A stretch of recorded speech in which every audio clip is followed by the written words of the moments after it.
Frère Raoul Traoré, donc sur notre plateau. Bonjour, frère Raoul. Bonjour, Madame Zida. Comment allez-vous? Très bien. Et vous? Oui, ça va super bien. Merci de nous recevoir sur le plateau de la RTB. Nous saluons les téléspectateurs de la RTB. Merci à vous d'être là et d'apporter avec vous sur ce plateau beaucoup de grâce. Nous, on aime ça, on adore. Merci bien, que Dieu nous bénisse tous. Amen. Et bénisse notre pays. Amen. Merci. Voilà, et puis frère Raoul Traoré est directeur exécutif du Bureau de développement et de solidarité de l'AFEC, Association des frères des écoles chrétiennes. C'est bien cela? Tout à fait. D'accord. Merci à vous d'être là. Et vous n'êtes pas seul, vous êtes accompagné par monsieur Pierre Milogo, qui lui est enseignant. Bonjour, monsieur Milogo. Bonjour, madame. Oui. Comment allez-vous? Bien. Bien réveillé? Oui. On est au Voilà. taquet? On est en forme. D'accord. On peut le dire. On remercie bien Dieu voilà, de nous avoir donné la vie ce matin. On lui rend grâce. Et merci à lui et merci à tous les téléspectateurs de la RTB. C'est ça. Voilà. D'accord, merci à vous et d'être là ce matin pour nous parler de la première édition du camp vacances Les Étoiles de la Salle. Alors déjà, frère Raoul, on aimerait savoir comment est-ce que l'idée de ce camp, l'idée est venue d'organiser un tel camp et pourquoi l'avoir intitulé Les Étoiles de la Salle. Ok, merci bien Madame Zida. Je vais parler et Monsieur Pierre va compléter parce que nous travaillons ensemble. Oui. Voilà. Et quand on dit la Salle, il s'agit en fait de Saint Jean-Baptiste de la Salle, le fondateur des frères des écoles chrétiennes. C'est un prêtre français qui en 1684 a fondé une congrégation d'hommes consacrés à Dieu pour se dédier totalement à l'éducation humaine et religieuse des enfants. Et donc, nous sommes les héritiers de cette tradition lassalienne d'éducation. Et quand on dit éducation lassalienne, il faut prendre le contexte classe, le contexte aire de jeu, le contexte laboratoire, le contexte salle d'informatique, le contexte bibliothèque, ainsi de suite. Donc, à tous ces endroits, le frère des écoles chrétiennes et ses collaborateurs, les laïcs, comme dans le cas d'espèce M. Pierre Milogo, nous éduquons. Donc l'éducation ne se contente pas, ne se donne pas uniquement en salle de classe, mais dans tous ces différents lieux que j'ai mentionnés. Et donc, l'idée de la colonie pour les enfants, c'est une façon de prolonger notre service éducatif aux enfants que nous avons initié cette activité. Et donc, l'idée originelle, c'est donc l'idée d'éduquer. Et nous avons le camp des étoiles de la salle qui s'inspire d'un autre camp que nous organisions à Nouna avant que l'insécurité ne nous oblige à délocaliser ce camp à Bobo. Et ce camp, on le dénommait Communauté lassalienne d'éducation fraternelle, clé.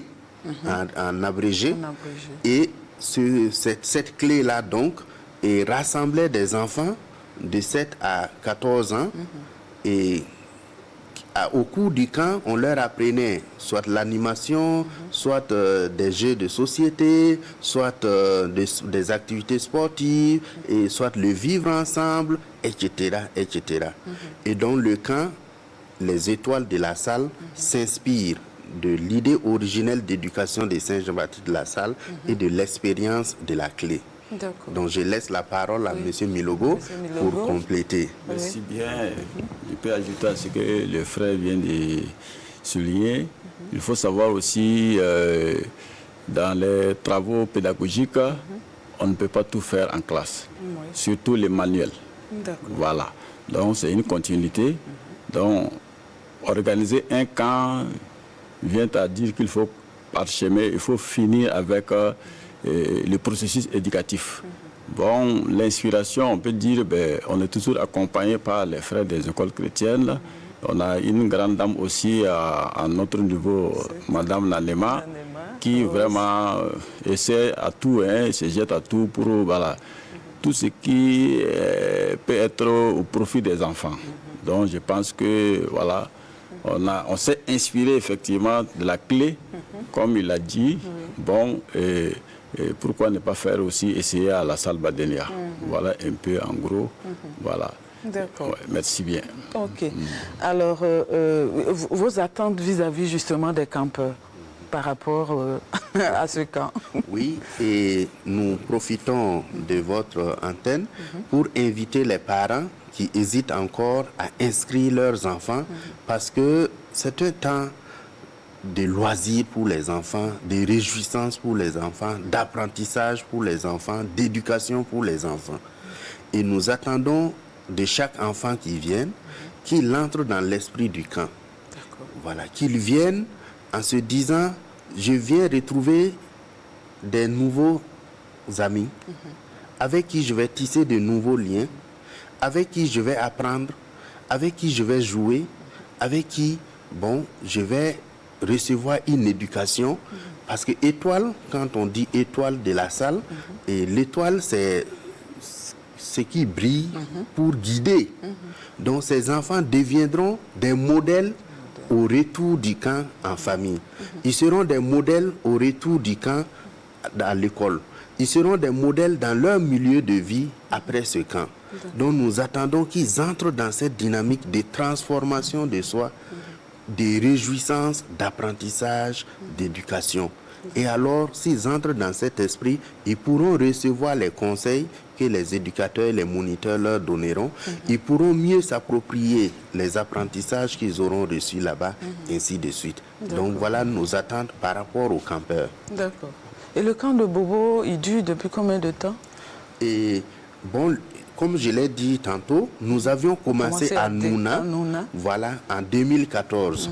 Donc, si le camp avait pu continuer à Nouna, on serait à la 10e édition. Mais du fait de l'insécurité, à un moment, nous avons dû délocaliser à Bobo.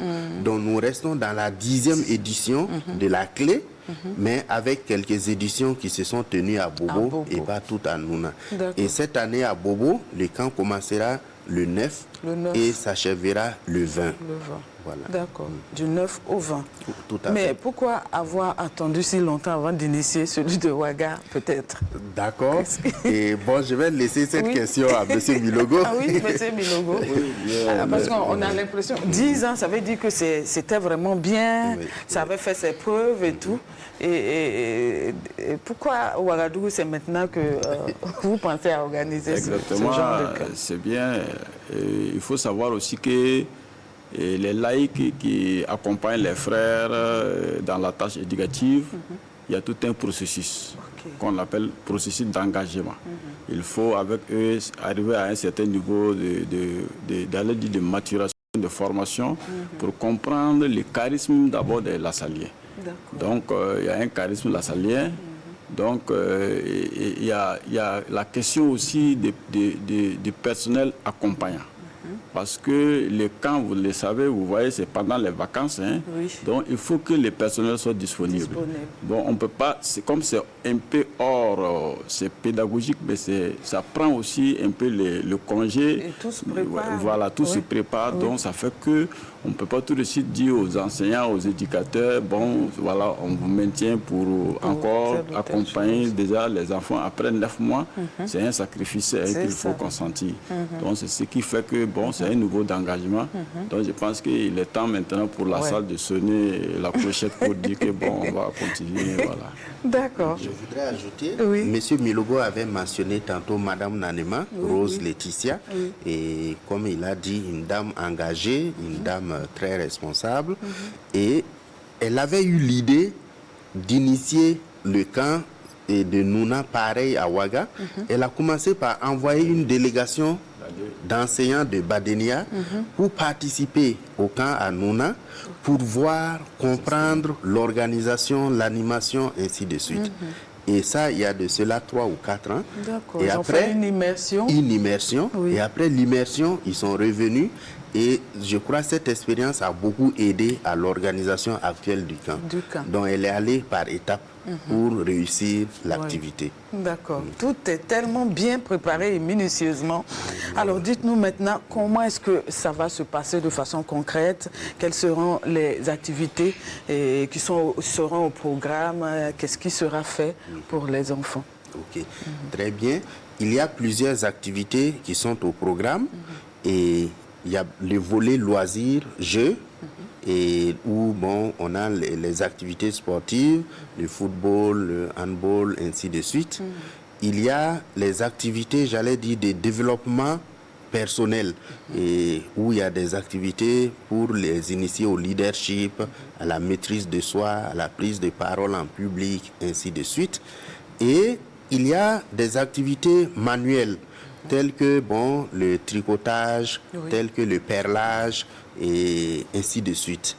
Et bon, parmi les activités de loisirs aussi, il y a la danse, par exemple. Voilà, donc il y a beaucoup d'activités. Monsieur Milogo peut ajouter. Ça. Et voilà. Ça. Donc il y a la danse, je pense que ces enfants vont vraiment apprécier parce qu'on a un artiste danseur qui va nous accompagner en fonction des programmes journaliers établis. Et en tout cas, au niveau il y a un aspect pédagogique aussi, parce que tout ne s'achève pas en classe. Et on va toujours les accompagner à la lecture. Ouais, la lecture, on ne finit jamais. Et il y a des techniques. On ne lit pas un texte comme ça, donc il y a des techniques de lecture, la poésie et les contes. D'accord. Voilà. Ok. Ouais. En tout cas, il y a tellement de choses à faire pour occuper ses enfants sainement pendant ces vacances. Voilà. Et le public cible, c'est la tranche d'âge concernée. C'est ça. La tranche d'âge, c'est de 7 à 14 ans.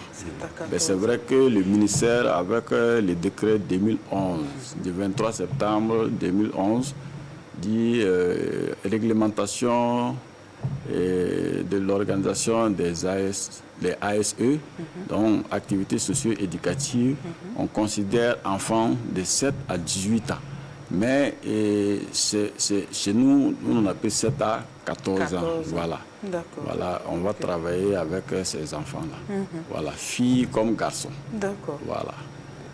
Parce qu'au-delà, à partir de 16 jusqu'à 19 ans et quelques, et nous organisons aussi un camp que nous dénommons le camp des JL, des jeunes lassaliens. Voilà, donc aucune tranche d'âge n'est abandonnée. Voilà, c'est ça. D'accord, ok. Et vous attendez environ combien d'enfants pour cette édition, cette première édition? Ouais, pour la première édition, on estimait avoir 100, une centaine comme ça. Une centaine d'enfants. Et qui est aussi même le plafond au niveau du ministère de l'Action sociale. Voilà, et quand des enfants ne doivent pas dépasser maxi 100 personnes. Mais nous, on voulait faire le comble en une première édition. C'est pas trop mal ce que nous avons actuellement. Voilà, on a déjà un peu la moitié. Voilà. Ok, d'accord. Alors, ce sera où exactement et les dates? Très bien. Madame, ça se passera dans la province de Lubritanga. Et précisément la commune rurale de Lumbila. Voilà. Donc, c'est sur la voie de Kaya, ingénieur Kaya. C'est ça. Voilà. Et dans un centre qui appartient aux sœurs travailleuses de l'Immaculée. Et précisément le nom du centre, c'est Sainte-Thérèse de l'Enfant Jésus. Voilà, il y a beaucoup qui ne prêtent pas attention parce que c'est Sainte-Thérèse de l'Enfant Jésus. Généralement, le nom le plus populaire, Pizzeria de Lumbila. Ah, d'accord. Voilà, elle-même dit que... Voilà. Quand vous avez dit... vous voyez que ça, c'est encore plus frappant. Donc, quand tu dis Pizzeria de Lumbila, c'est ça. Voilà, sans faire trop de commentaires. C'est ça. Donc, c'est là-bas. D'accord. Voilà, ok. Et pendant combien de jours? Une semaine, du 7 au 13. Du 7 au 13. D'accord. Ok. Voilà. Merci à vous. On est pratiquement au thème de notre entretien.